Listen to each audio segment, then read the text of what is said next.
asumiendo la necesidad de abordar la construcción de un profesional idóneo. Ese profesional no solamente se construye linealmente adquiriendo conocimientos y aprendiendo procedimientos de la especialidad o de la disciplina de la que estamos hablando, como es la fonoaudiología, sino también progresivamente dimensionar cuál es la arquitectura, cuál es el escenario y las posibilidades que dan las prestaciones que nosotros desarrollamos a tal fin. Y en ese escenario establecemos, por un lado, un profesional que tiene en su desarrollo, progresivamente en su formación, una aduana que va construyendo, que va jerarquizando la información que obtiene del paciente o del usuario de sus servicios, que va contrastando esa información, que va administrando procedimientos según las posibilidades de la demanda de ese usuario y va relevando del usuario cuál inventario, qué es lo que hay, qué es lo que sé, qué es lo que no sé, cómo lo investigo, cómo lo abordo, cómo lo informo, de todas las dimensiones que tenemos de la fonoaudiología, de todas las dimensiones de las que nos hacemos cargo en la fonoaudiología. Y en esa dirección hay trazado en las disciplinas de salud un algoritmo, una forma progresiva de prestar servicio que construye un sentido de ese servicio, que construye un sentido para, por ejemplo, la instancia diagnóstica o terapéutica, y que tiene que estar permanentemente escaneado, permanentemente monitoreado por el profesional en relación a cuál es el servicio que yo le puedo prestar a este paciente o a este usuario en base a esa demanda y cuál es el que debo, digamos, si hay distancia en el que puedo prestar y en el que debo, ¿sí?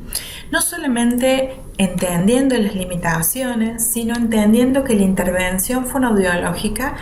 es una tarea de permanente decisión, permanente estrategia, en donde mi responsabilidad, mi coherencia, mi ética, hace de mi servicio un hacer saludable, un hacer responsable.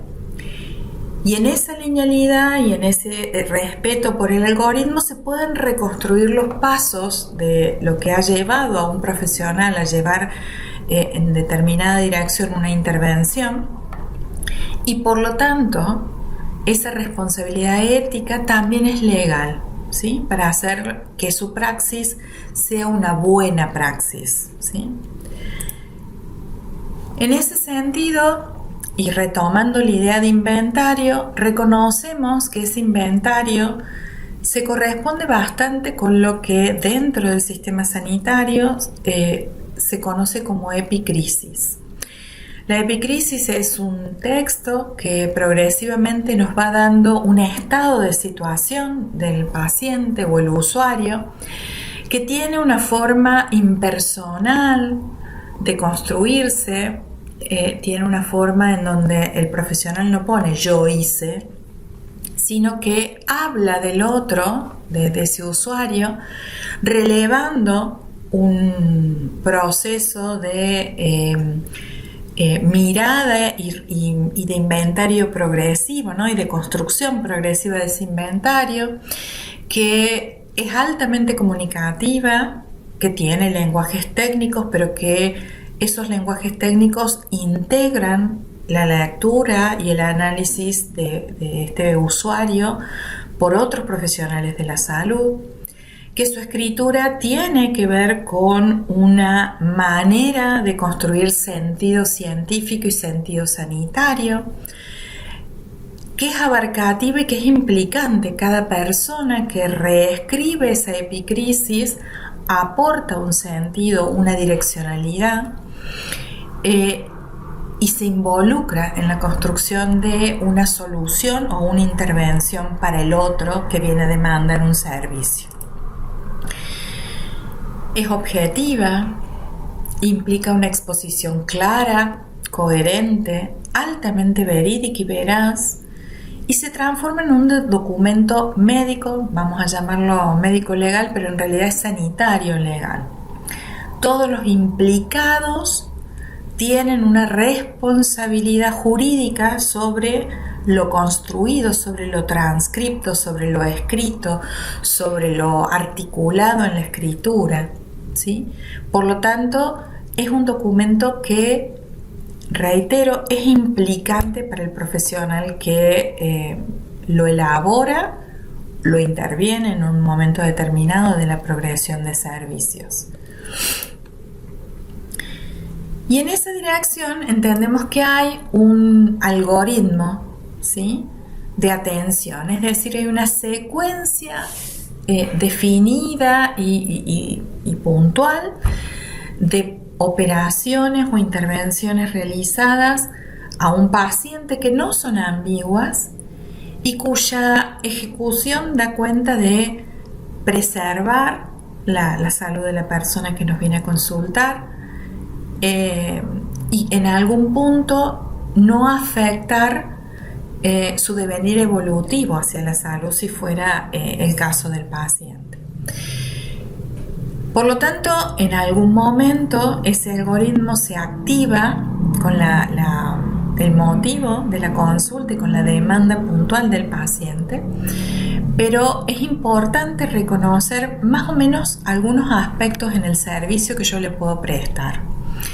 Esto tiene mucho que ver en qué momento se realiza la intervención de la vida del paciente, en qué momento se realiza la consulta, en qué momento se realiza y cuál es la consulta. Entonces, por un lado, es esta demanda explícita. ¿Qué viene a buscar este usuario? Por otro lado, ¿qué edad tiene este usuario? Si viene sostenido o sustentada la demanda por pares, tutores o demás. Y también cuál es la situación clínica, cuál es la urgencia sanitaria que embiste la demanda fonoaudiológica, es decir, si ese paciente es un paciente en un estado estable o es un paciente en un estado agudo que predetermina una urgencia, una emergencia de la acción. Y por el otro lado, dentro del algoritmo, ¿cuáles son los protocolos sugeridos como parte de los consensos científicos que hacen de que esta prestación que yo voy a asumir del paciente sea viable, sea pertinente, sea responsable de mi parte? Entonces, en esta dirección encontramos una alternativa en donde quizás la intervención es altamente específica y lo que yo sé de toda esta cadena de construcción de servicio y puedo hacer por el paciente ocupa determinado lugar, ¿sí? Es decir, no puedo relacionar o intervenir en toda la cadena de producción de servicio. ¿Por qué? Porque mi tarea es altamente específica. Por ejemplo, realizar un estudio audiométrico. Tengo el audiómetro, el paciente requiere una audiometría y yo hago la audiometría. Eso es una intervención altamente específica. Ahora bien, puede ser que además de tener el audiómetro yo pueda hacer una valoración fonoaudiológica, hacer una valoración auditiva y puedo observar distintos momentos de la cadena de producción de servicio y puedo intervenir en ellos ajustando mi manera de atender. Entonces puedo recibir un paciente que tiene una inquietud por cómo está desarrollando su audición, hacer una valoración fonoaudiológica con todas las dimensiones propias de la fonoaudiología, a su vez hacer una audiometría, a su vez, si está indicado, hay una patología auditiva, intervenir con una selección de audífonos y posteriormente, por ejemplo, rehabilitar o habilitar la escucha. Es decir, ser parte de toda la cadena de producción de servicio o ser parte de una instancia de la cadena de producción de servicio. Esto implica que en ambos aspectos hay un desarrollo fonoaudiológico competente, pertinente y que en ambos requiere alta comunicabilidad de lo que hago, lo que digo y lo que procedo en cuanto a las conclusiones de ese inventario de mi paciente.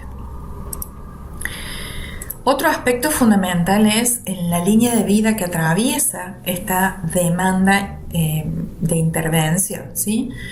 La idea siempre en salud es detectar precozmente si hay que intervenir o hay que favorecer o hay que rescatar una tipicidad que puede estar en obstaculización o que puede estar afectada. Por otro lado, definir cuáles son las intervenciones indispensables para llevar adelante, para acceder finalmente a la posible tipicidad que tiene ese paciente. Por otro lado, en el caso de pacientes que consultan en periodo crítico, entender que uno va a acompañar a través de un monitoreo el crecimiento, el desarrollo, la maduración de esa tipicidad. Y no solamente de esas, sino de todas las posibles que estén vinculadas con esa tipicidad. Por último, vamos a entender que necesitamos integrar acciones en salud, no solamente hacia nuestra disciplina y nuestra responsabilidad, sino con otros profesionales que permitan la supervisación de esa tipicidad, de ese logro, de esa factibilidad. Por ejemplo, de un paciente que aspiramos a que logre la tipicidad auditiva, entonces en el desarrollo de sus claves va a ir un seguimiento y un acompañamiento de varios profesionales de la salud para finalmente ver cuán sustentable es en la vida de esa persona, no solamente cuando le ponemos el audífono o se le pone un implante, nosotros acompañamos en el encendido y la calibración y en la habilitación inmediata, sino también en el acompañamiento de la escolarización de ese paciente, de la actividad laboral o de los estudios de ese paciente, como para socializar una solución que fue dada a través de una intervención fonoaudiológica. En todos los casos es necesario una tarea articulada con el sistema en el sistema de salud y con el sistema de salud. Y para eso debemos intervenir en esta cadena de producción de servicio en un saber qué hacer, entendiendo que hay una ciencia que nos habilita determinadas maneras y modos, que hay un algoritmo que yo repitiéndolo y ejecutándolo me preservo de no olvidarme nada de qué hacer, y que puede ser lineal o que puede ser recursivo, que yo hay momentos que tengo que volver hacia atrás en el proceso de producción de servicio porque me faltan elementos para terminar de armar un elemento contundente, un abordaje pertinente, o puede ser irradiado y ser muy desordenado e impedir, por ejemplo, la reconstrucción en un informe. Siempre el proceso de intervención tiene que tener un amparo científico de un hacer, es decir, no yo opino qué, sino pertinentemente cuál es la ciencia y cuál es la conciencia con la que aplico determinado proceso de intervención, la sensibilidad del profesional,